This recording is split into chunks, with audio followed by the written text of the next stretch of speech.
الحمد لله رب العالمين والصلاة والسلام على رسوله الكريم وعلى آله وصحبه أجمعين وأشهد أن لا إله إلا الله وأشهد أن محمدا عبده ورسوله. أعوذ بالله من الشيطان الرجيم من همزه ونفخه ونفثه. وَلِكُلٍّ جَعَلْنَا مَوَالِيَ مِمَّا تَرَكَ الْوَالِدَانِ وَالْأَقْرَبُونَ وَالَّذِينَ عَقَدَتْ أَيْمَانُكُمْ فَآتُوهُمْ نَصِيبَهُمْ إِنَّ اللَّهَ كَانَ عَلَى كُلِّ شَيْءٍ شَهِيدًا. الرِّجَالُ قَوَّامُونَ عَلَى النِّسَاءِ بِمَا فَضَّلَ اللَّهُ بَعْضَهُمْ عَلَى بَعْضٍ وَبِمَا أَنفَقُوا مِنْ أَمْوَالِهِمْ.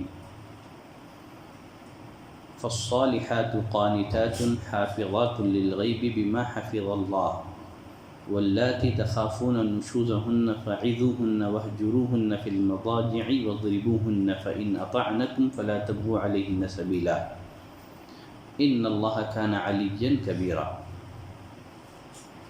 سورۃ النساء کی دو آیتیں میں نے تلاوت کی ہیں، آیت نمبر 33 اور 34.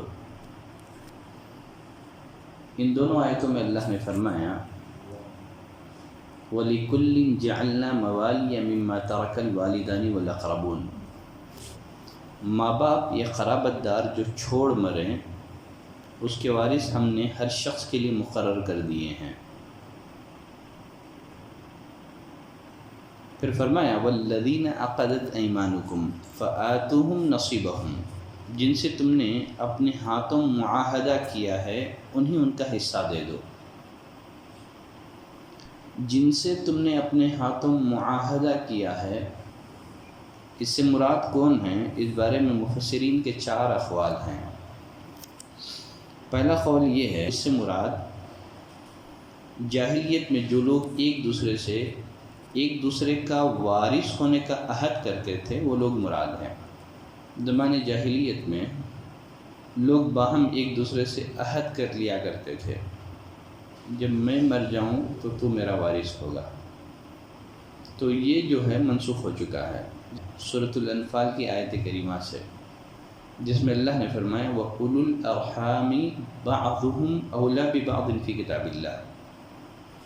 دوسرا قول یہ ہے کہ اس سے مراد وہ مہاجرین اور انصار ہیں جن کو رسول اللہ صلی اللہ علیہ وسلم نے ایک دوسرے کا بھائی بنا دیا تھا. انصاری کا وارث اس کے رشتہ دار کے بجائے مہاجر ہوتا تھا.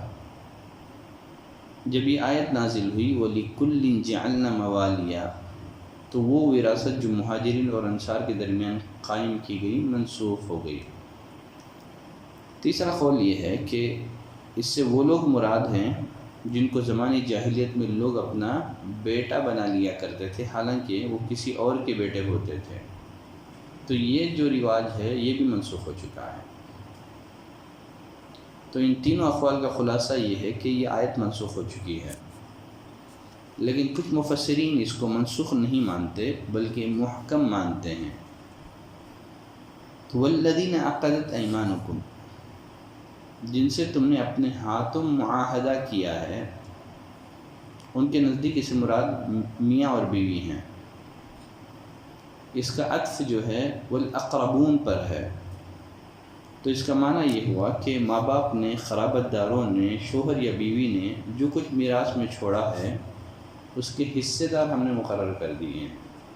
اور اس میں ایک قول یہ بھی ہے، امام ابو حنیفہ رحمۃ اللہ علیہ کی طرف ایک قول منسوخ کیا گیا ہے کہ اگر قریبی رشتہ دار موجود نہ ہوں، عصبہ موجود نہ ہوں، تب ایسی صورت میں وہ لوگ ایک دوسرے کے وارث ہوں گے جو باہم ایک دوسرے سے معاہدہ کر رکھا ہے.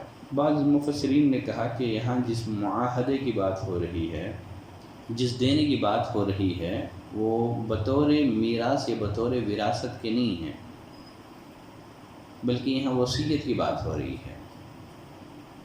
پھر آگے اللہ نے فرمایا ان اللہ کان علی کل شیء شہیدا. حقیقتاً اللہ ہر چیز پر حاضر ہے. پھر آگے اللہ نے فرمایا الرجال قوامون علی النساء، مرد عورت پر حاکم ہیں. قوام کے معنی کسی چیز کو قائم کرنے والا اور اس کی حفاظت کرنے والا. مرد عورت کا قوام ہے، یعنی اس کی ضروریات کو پورا کرنے والا اور اس کا خرچ برداشت کرنے والا. اللہ تعالیٰ نے مرد کو، شوہر کو انتظامی طور پر قوام بنایا ہے۔ دیکھیے ہر اجتماعی نظام کے لیے فن یہ ضروری ہے کہ اس کا کوئی سربراہ ہو یا امیر ہو یا حاکم ہو، تاکہ اختلاف کے وقت اس کے فیصلے سے کام چل سکے۔ اسی طرح اللہ نے گھر کی جو چھوٹی سی ریاست ہے، گھر کی جو چھوٹی سی حکومت ہے، سلطنت ہے، اس کا حاکم اللہ نے مرد کو مقرر کیا ہے۔ یا دوسرے الفاظ میں ہم یوں کہیں، جس طرح ہر کمپنی کا ایک باس ہوتا ہے، نظام کی سلامتی کے لیے ضروری ہوتی ہے کہ لوگ اس باس کی اطاعت کریں۔ اگر سب لوگ باس بن جائیں تو پھر کمپنی کا نظام چل سکے گا؟ یہ یوں سمجھیے اللہ نے زندگی کا جو سفر ہے اس کا امیر سفر اللہ نے مرد کو مقرر کیا ہے۔ دو امیر نہیں ہو سکتے۔ اگر میاں اور بیوی دونوں کو امیر بنا دیا جائے تو پھر اختلاف کے موقع پر حل کیسے نکلے گا؟ تو ضروری ہے کہ کوئی ایک امیر سفر ہو۔ تو اللہ نے زندگی کے سفر کا امیر سفر مرد کو مقرر کیا ہے۔ یہاں یہ بات ذہن میں رکھیں، مرد کے قوام ہونے کا ہرگز یہ مطلب نہیں ہے کہ وہ بیوی کو خادمہ سمجھیں یا نوکرانی سمجھیں یا اس کو حقیر جانیں۔ انتظامی طور پر اللہ نے مرد کو قوام بنایا ہے۔ حالانکہ اگر دیکھا جائے تو میاں بیوی دونوں زندگی کی گاڑی کے دو پہیے ہیں۔ دونوں کا ایک ساتھ چلنا، میاں بیوی دونوں کا باہم ایک دوسرے کے حقوق ادا کرنا، یہ بہت ضروری ہے۔ جس طرح شوہر پر بیوی کے حقوق اسلام نے مقرر اور متعین کیے ہیں، اسی طرح بیوی پر شوہر کے حقوق بھی اسلام نے مقرر اور متعین کیے ہیں۔ بس یہ انتظامی طور پر اللہ نے مرد کو حاکم بنایا ہے۔ اللہ نے مرد کو جو حاکم بنایا ہے، قوام بنایا ہے، اس کی دو وجہ اللہ نے بیان کی ہیں۔ پہلی وجہ اللہ نے بتائی بما فضل اللہ بعضهم علی بعض، اس وجہ سے کہ اللہ نے ایک کو دوسرے پر فضیلت دی ہے۔ یعنی وہ فطری صلاحیتیں ہیں جن سے اللہ نے مرد کو مالا مال کیا ہے۔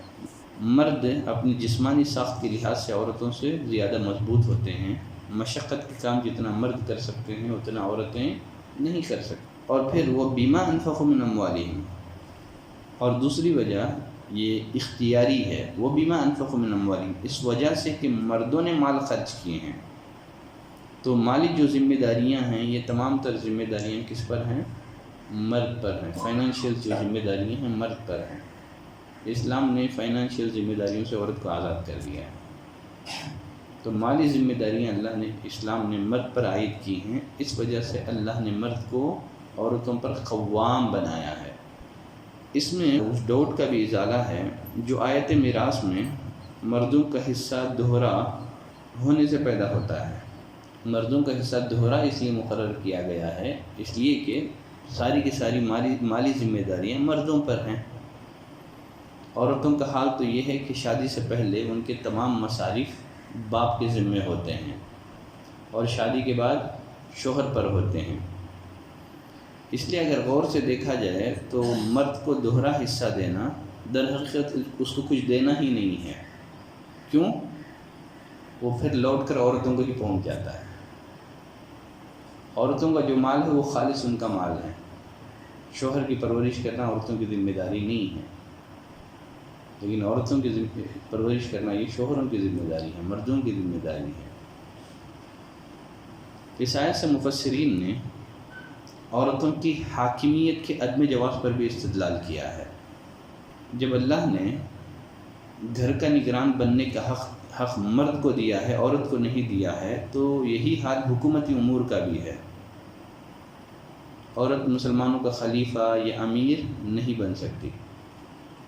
نبی کریم صلی اللہ علیہ وسلم نے فرمایا، صحیح بخاری کی روایت ہے، لن یفلح قوم ولوا امرهم امرأة، وہ قوم ہرگز کامیاب نہیں ہوگی جس نے اپنا حاکم عورت کو بنا لیا۔ تو اس معنی کی بہت ساری روایتیں ہیں۔ آیت کا اور حصہ بھی باقی ہے، انشاءاللہ اس کو ہم اگلے درس میں پڑھتے ہیں۔ سبحانک اللہم و بحمدک، اشہد ان لا الہ الا انت۔